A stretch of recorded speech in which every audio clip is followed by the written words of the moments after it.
Bonjour chers enfants, voilà le deuxième cahier d'exercice du tome 1. Alors, je vous ai parlé dans la vidéo précédente du tome 1, le petit. Maintenant, c'est le plus grand, c'est le cahier d'exercice.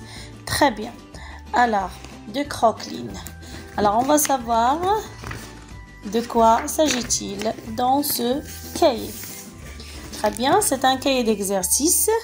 Alors voilà les unités, comme je vous ai expliqué dans la vidéo passée, les 4 unités qu'on va avoir dans le premier semestre. D'accord? Unité 1, unité 2, 3 et 4. Très bien. Alors dans le mode d'emploi de ce cahier, il y a le poster. Alors on commence toujours par le poster. Regardez ici. Alors là, c'est un poster de la savane, c'est de l'unité 2. Mais on va commencer par le poster numéro 1 de la maîtresse et ma maîtresse est une ogresse de la rentrée scolaire. C'est le poster de la classe et l'école. Très bien, alors voilà une démarche de poster. On prend au début, on fait une reproduction du poster introduit. D'accord?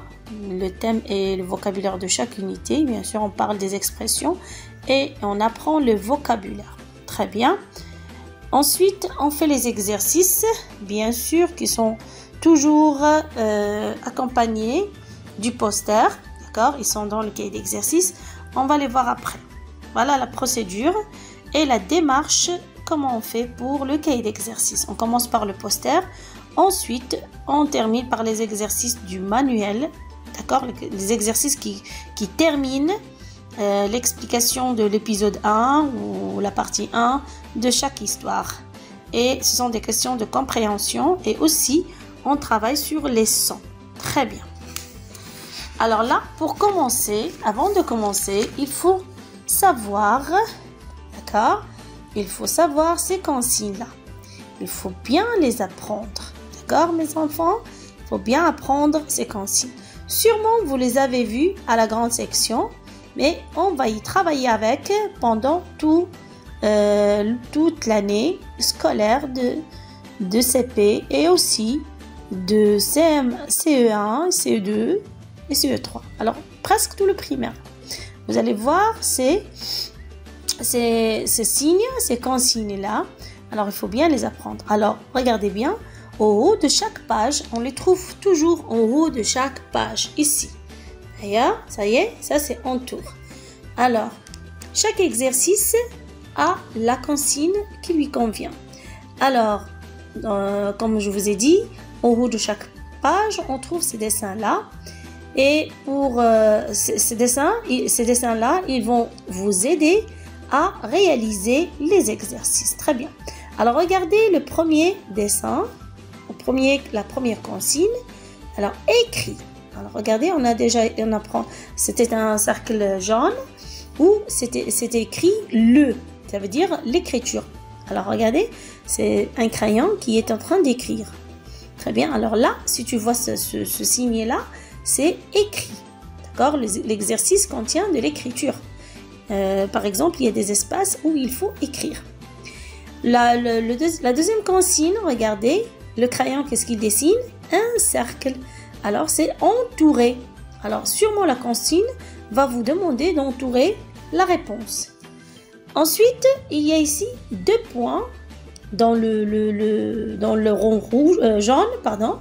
Et le crayon, il relie les 2 points. D'accord? Ça veut dire relier, ça veut dire venir du premier point jusqu'au deuxième. Relier les 2 points avec un trait, bien sûr. Alors, pour la consigne numéro 4, alors regardez, coloris. Regardez le crayon ici, il commence à colorier dans le centre du rond jaune. Très bien. Dans la consigne suivante, dessine. Alors, regardez, le crayon a dessiné une fleur, par exemple. Alors, sûrement, l'exercice va vous demander de dessiner quelque chose. La consigne suivante, coche. Coche, regardez, il y a un carreau blanc dans le rond jaune et le crayon, avec le crayon, on dessine, on met une croix. Alors, la croix, ça veut dire cocher, cocher la bonne réponse. Sûrement, dans les exercices, on va vous donner des cases et on va vous demander de cocher la bonne réponse. Très bien. Suivant, la consigne suivante, sépare. Regardez ici. Alors, le crayon, qu'est-ce qu'il a fait? Il a fait une barre entre le et chat. Et là, séparer le mot. D'accord? Très bien. Alors, et enfin, il y a la consigne barre. Barre, ça veut dire, regardez, chat, le crayon a barré chat. Très bien. Alors, voilà l'explication des consignes que vous allez trouver, bien sûr, dans les exercices de tout le manuel. Faites très attention, il faut bien les apprendre. Très bien, mes chers enfants, passons maintenant à la révision. On a déjà fait la révision dans le manuel, dans la vidéo précédente.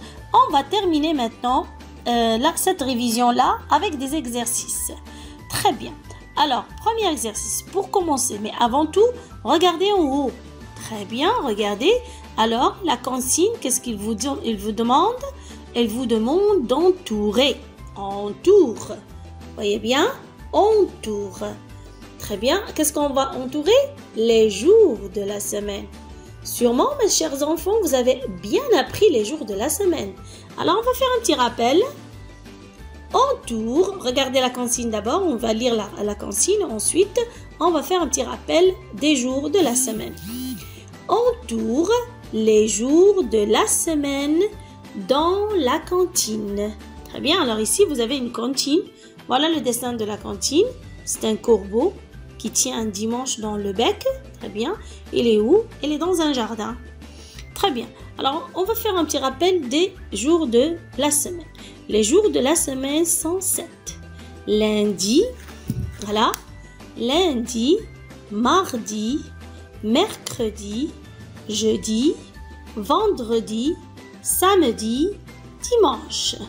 Alors, ce sont les jours de la semaine. Ils sont encadrés ici pour vous faciliter l'exercice. Bon, là, je vais lire pour bien savoir. Alors, je vais faire la lecture et vous allez bien détecter les noms de la semaine, les jours de la semaine, et vous allez les entourer. D'accord? Comme demande la consigne. Très bien, vous avez bien compris, j'espère. Alors, je vais lire. Le corbeau a 7 habits.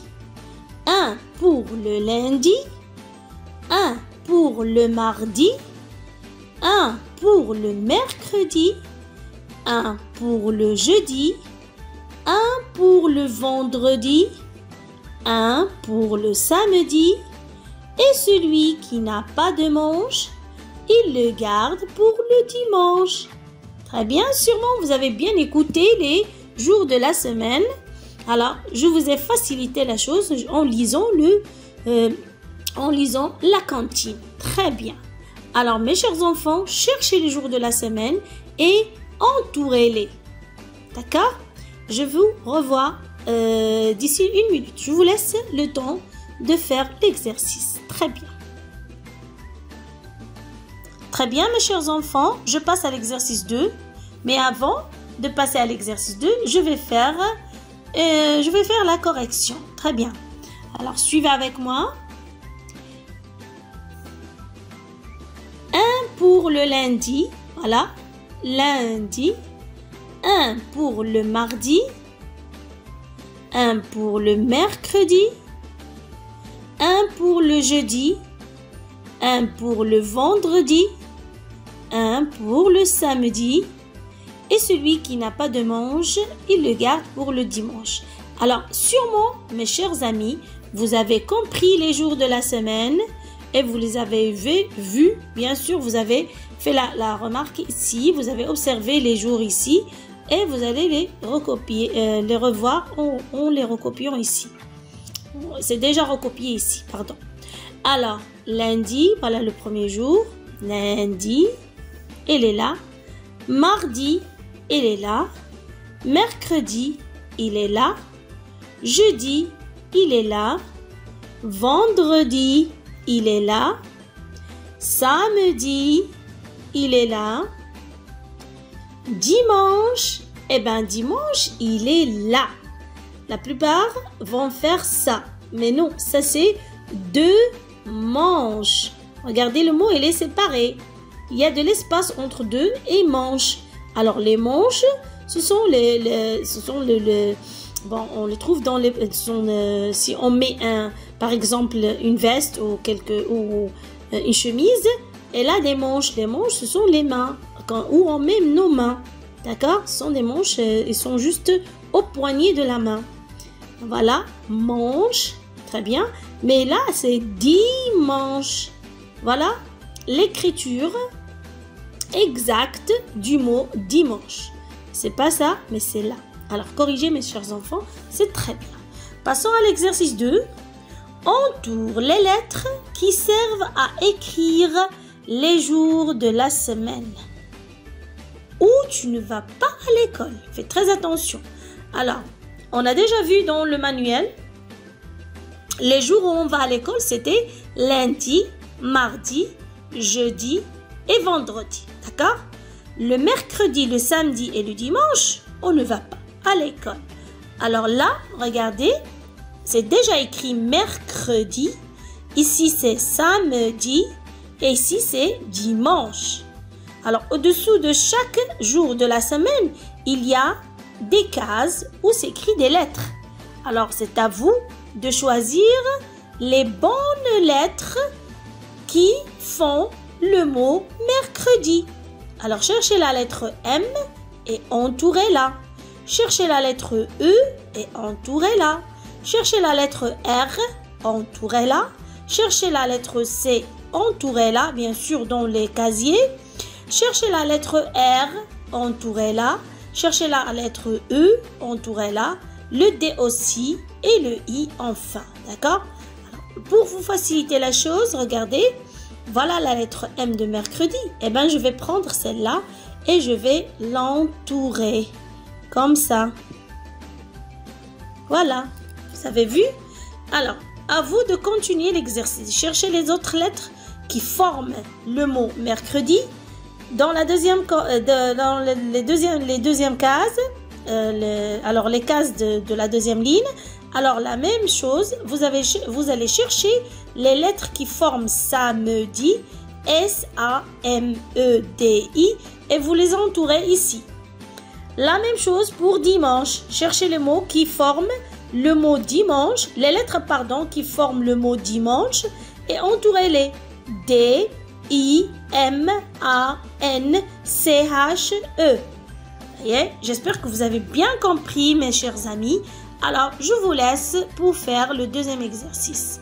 À bientôt, mes chers amis. Au revoir.